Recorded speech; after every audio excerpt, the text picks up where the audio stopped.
आगे बढ़ते हैं। राहुल गांधी की लोकसभा सदस्यता रद्द होने पर पूर्व सांसद संदीप दीक्षित, डॉक्टर चयनिका उनियाल, सुरेंद्र राजपूत, अनुमा आचार्य ने दिल्ली में लेखक और इतिहासकार अशोक पांडे और उनकी टीम द्वारा आयोजित वैखरी लिटरेचर फेस्टिवल के मंच से बयान जारी किया है। पूर्व सांसद संदीप दीक्षित ने कहा है कि ये जो नया तरीका इस्तेमाल किया गया है, जहां से कानून व्यवस्था कितनी इसमें डूबी है, उस पर तो मैं सवाल नहीं करूंगा, नहीं तो कल परसों आपको मेरी भी गिरफ्तारी के खिलाफ निंदा प्रस्ताव पास करना पड़ेगा। इस व्यवस्था के खिलाफ आज हम सबको एक होकर खड़ा होना होगा। आज जो विपक्षी दल एक साथ खड़े हैं, ये सब ऐसे हैं जो इससे ज्यादा तीखी टिप्पणियां एक दूसरे के खिलाफ कर चुके हैं।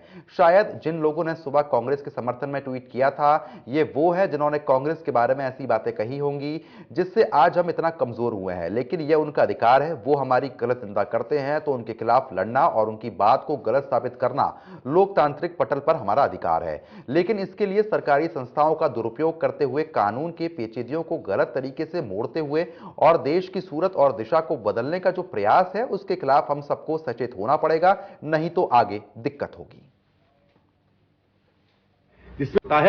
जिसमें विषय और व्यक्ति दोनों नहीं होते हैं। और ये जो नया तरीका इस्तेमाल किया गया है, जहां से कानूनी व्यवस्था कितनी इसमें डूबी है, इस पे तो मैं सवाल नहीं करूंगा, नहीं तो परसों तरसों आपको भी मेरी गिरफ्तारी के खिलाफ निंदा का प्रस्ताव करना पड़ेगा। प्रस्ताव की नहीं, ये व्यवस्था के खिलाफ हम सबको एकजुट होकर खड़ा होना पड़ेगा। आज जो विपक्षी दल खड़े हैं एक साथ, ये सब ऐसे हैं जो इससे ज्यादा तीखी टिप्पणियां एक दूसरे के बारे में कर चुके हैं।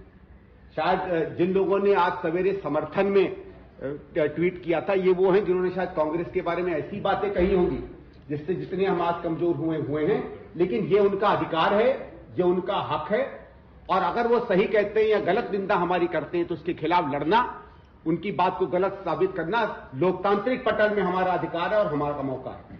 लेकिन इसके लिए सरकारी संस्थाओं को दुरुपयोग करते हुए, कानून की पेचीदगियों को गलत तरफ से मोड़ते हुए और देश की सूरत और दिशा को बदलने का जो यह प्रयास है, मुझे लगता है उसके खिलाफ हम सबको सचेत होना पड़ेगा। नहीं तो आगे दिक्कत क्या है, आपका ये जो सेशन हुआ है 2 दिन का, ये संगीत से शुरू हुआ था। आगे क्या होगा, संगीत से शुरू होगा, संगीत से खत्म हो जाएगा, बाकी उसके बाद कोई सेशन नहीं बन पाएगा।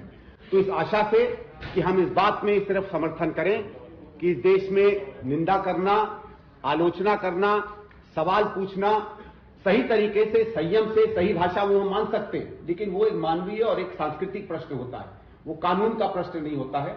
ये मौके, यही मौकों पे ये देश बना था, इन्हीं मौकों पे ये देश आज भी है। और कम से कम जिस देश में मैं रहता हूं, हो सकता है मैं काल्पनिक हिंदुस्तान में रहता हूं, लेकिन जिस हिंदुस्तान में मैं रहता हूं, उसका परिचय तो इससे है कि हम अपने से भी, दूसरे से भी, जिसको न जानते हैं उससे भी, जिसको जानते हैं उससे भी, जो सत्ता है उससे भी, और जो सत्ता से बहुत दूर है उससे भी सवाल भी पूछ सकते हैं और उसको जवाब देने का हम अधिकार भी देते हैं। इस आशा से कि इसमें आप सब हमारे साथ होंगे और आग्रह करेंगे, मैं तो आग्रह ही कह सकता हूं सरकार से, और सरकार से जाता इस देश की जनता से, कि इसमें साथ। तो फिलहाल जिस तरीके से आपने सुना, दिल्ली से अहम जानकारी है। संदीप दीक्षित ने साफ तौर पर कह दिया है और मंच से बयान जारी किया है कि सरकारी संस्थाओं का दुरुपयोग गलत है। संदीप दीक्षित की तरफ से यह भी कहा गया है और उन्होंने कहा है कि जो राहुल गांधी के साथ किया गया है वो गलत तरीके से उसको किया गया है। ऐसे में आपको बता दें कि अब आने वाले समय में एक मंच पर सबको एक होना पड़ेगा, वरना आगे दिक्कत होगी।